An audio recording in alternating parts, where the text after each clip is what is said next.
Welcome to ITSP Magazine Podcasts, a modern, innovative multimedia platform broadcasting ideas and connecting minds. You're about to listen to a new short story from Storie Sotto le Stelle podcast. We invite families and friends of all ages to gather under the Tuscan night sky, ready to be carried away by magical short stories suitable for children and the young at heart. Here begins a wonderful adventure, a gift for all dreamers in search of enchantment, wonder, and wisdom. From the original Italian, here we present the English version. Now, let's all be quiet. The story is about to begin.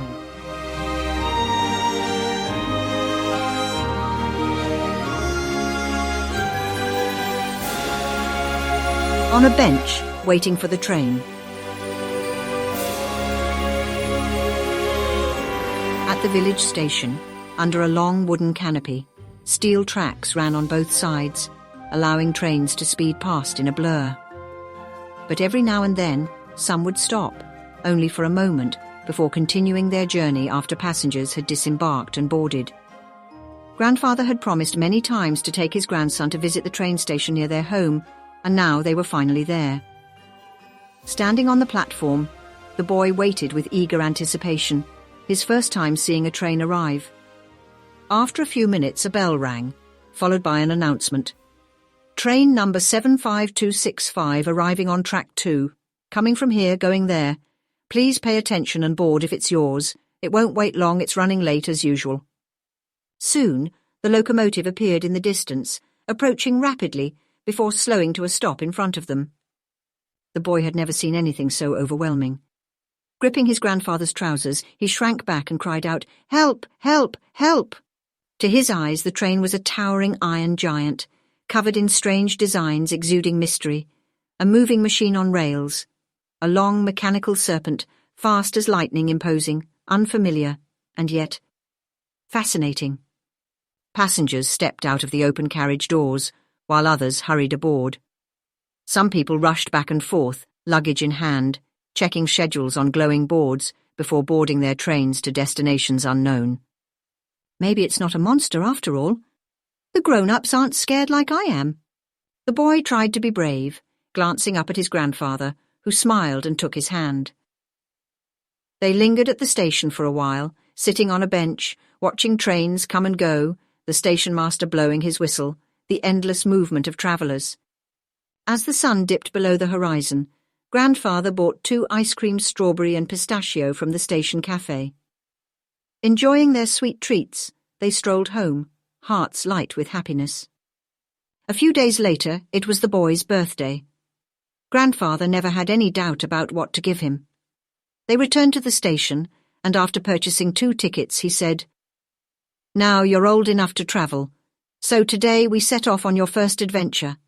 And just wait, when you grow up, you'll have so many more." But these were no ordinary tickets. When the station clerk heard it was the boy's first train journey, he called over the station master. With a knowing smile, the station master reached into his pocket and handed them 2 colourful tickets that read, "Destination, end of the line station, train. Number 18674, valid for, round trip. Platform 2.5, almost 3. Valid in sun, rain, snow, or wind. Includes popcorn and souvenir." How odd, Grandfather thought, scratching his head beneath his hat. But everyone knows you can always trust the station master. And so hand in hand they made their way to platform 2.5, almost 3. A few benches were occupied by waiting passengers, but one was free. They sat side by side. Excitement buzzed in the air like migrating birds, their imaginations already soaring as a soft breeze brushed their faces. The train was arriving. A whistle, the screech of brakes, the hum of engines. The overhead speakers announced, "Attention, attention, train number 18674 is now at the station. Departure imminent for the end of the line station. The weather is uncertain, but that's fine, nothing to be done about it anyway. Fresh, crunchy popcorn will be served throughout the journey." The train slowed to a full stop, and with a gentle creak, its doors swung open. No one got off, but many climbed aboard, quickly filling the seats, except for one at the back of the carriage. Grandfather settled into it, placing his grandson on his lap. The boy felt safe there. With wide eyes, he took in the strange world around him. Some seats faced forward, others backward. Which ones were pointing the right way? He wondered for a moment then, with a spark of imagination, transformed the passengers into pieces on a grand chessboard, ready for a fantastic game. A tall, broad-shouldered man with a long beard stood at the front. "Aha! An ogre!" Beside him, a plump woman with strong features. "Definitely the ogress." At the centre, a blonde girl with blue eyes, absorbed in her phone. "A princess!" A heavily tattooed man with multiple earrings and a face full of stories. "An explorer!" Further back, a young woman in a wide-brimmed straw hat, wearing flowing clothes and bracelets that jingled softly. A traveller. How could all these different characters fit into the same story? As he pondered, the train whistled louder, gliding through plains, tunnels, and hills, until the voice overhead declared, "Attention, attention, the train is arriving at end of the line station. All passengers prepare to disembark." A gentle deceleration, a smooth stop. "Wow! Amazing!" Instead of opening, the train's side panels lowered to the ground, forming ramps leading directly onto the platform. A light mist veiled the station, but an irresistible scent of roasted treats and cotton candy filled the air. Following the sweet aroma, the passengers arrived at a vast square, where a statue in the centre spouted water from its enormous mouth, surrounded by a fantastic garden. As the mist lifted, a flock of brightly coloured, chattering parrots burst into view, circling above. Then suddenly, "Look, look, what a surprise!" they all exclaimed in unison.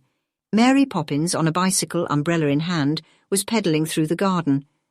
"Why are you here?" the parrots asked, curious and mischievous. "I'm collecting children's wishes in my upturned umbrella," she replied. "My chimney-sweep friends will carry them home, transforming them into dreams ready to come true." "Cra, cra, we have a wish too, to fly around the world with no destination, no hurry." "Very well," Mary Poppins smiled. "And what's your address for the dream delivery?" The parrots twirled in the air, singing, "Cra, cra, the street that isn't there, in the invisible house at number no number. Bye-bye, Mary Poppins. We're free, cra, cra, we're off to dream." She waved farewell and pedalled away. In the enchanted garden, stalls overflowed with sweets, magical rides spun, enchanted toys lay scattered, and a marvellous cart brimmed with books that turned their pages with a mere thought. An ancient talking tree told fairy tales, offering juicy, special fruits to those who listened. The parrots, flitting here and there, served as slightly distracted guides, leading the travellers left and right. A small group was following the man who looked like an ogre. He walked with determination, carrying a large suitcase, and was followed by his wife, who held a half-open bag overflowing with all sorts of trinkets. Behind them came the explorer, the blue-eyed princess, and finally, the tourist with the straw hat. Guided by the parrots, they made their way toward a strange building at the edge of the square. As they got closer, they realized it was an old, neglected theatre worn with time, but still holding a certain architectural charm. The scent of dust and aged wood drifted from the slightly open door, adding to the place's mysterious atmosphere. The 5 peculiar characters were none other than actors, ready to perform a show filled with surprises, illusions, and wonders. Entry was free. Inside the theatre, soft music played in the background, audible even from outside, leading them toward the stage. The enchantment of the place and sheer curiosity drew in all the other travellers as well, including the grandfather and grandson, who stepped inside to witness an unexpected spectacle. They had barely found their seats worn and faded with age, when suddenly white doves appeared, fluttering above their heads. The ogre revealed himself to be, in fact, a magician. With a swift motion, a breath, and pluff, his costume changed in an instant, then again and again. At the sides of the stage, a hall of mirrors distorted objects into strange shapes, while hidden playing cards appeared and vanished within the audience's seats, mixing together as if by magic. Yet, no matter what, the magician always seemed to guess the chosen card correctly. Suddenly, as if by enchantment, the princess and the explorer appeared. Behind them, sparks of fire shaped like stars filled the theatre. What a show, what a marvel! The entire stage lit up as the magician, waving his wand in the air like a conductor, brought forth a waltz. At its rhythm, the two actors, now transformed into dancers, moved gracefully to the music. Under the magician's guidance, they floated into the air, performing acrobatics. Meanwhile, the magician's wife, who was a bit of a sorceress herself, stepped onto the stage, opened her bag of trinkets, and out came balls, rings, and juggling pins. The tourist in the straw hat appeared beside her, and together they began a dazzling juggling act, perfectly in sync with the music. As the waltz neared its end, both the dancers and the jugglers vanished in a cloud of smoke and lights. Incredibly, even the stage itself disappeared.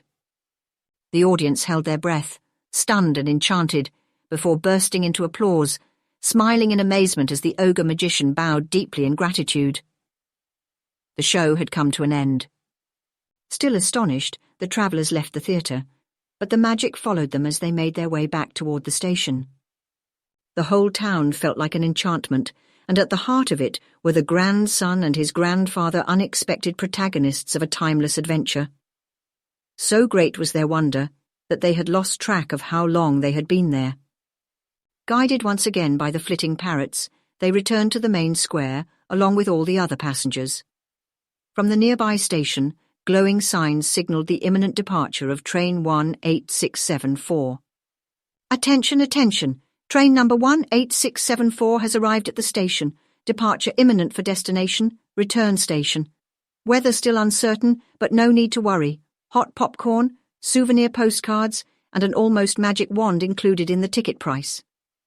As the travellers boarded, the parrots fluttered in farewell, then soared toward the horizon, disappearing alongside Mary Poppins.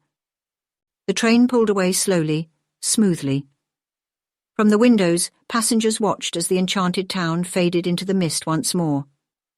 In the blink of an eye, they were back where they had started, the small village station. As the train glided through the mist, the village slowly reappeared. In the warm light of a summer evening, the passengers stepped off one by one, still in awe of the unexpected journey. They whispered among themselves, exchanging impressions of what they had just experienced. Grandfather and grandson decided to stop for an ice cream before heading home. They walked over to the station cafe and, without hesitation, ordered 2 cones with their favourite flavours, strawberry and pistachio. Just as they took their first bites, they turned toward the tracks and froze. The train that had taken them on their journey was gone. Not only that, the other passengers had vanished too, without leaving a trace.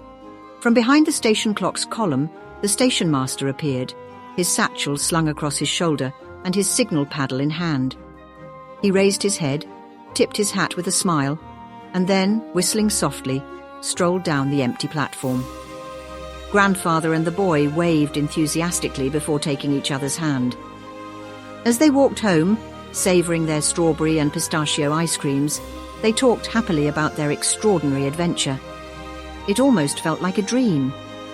But, as everyone knows, reality and fantasy often walk hand in hand. Just like the grandfather and the child, making their way home, bathed in the golden hues of sunset.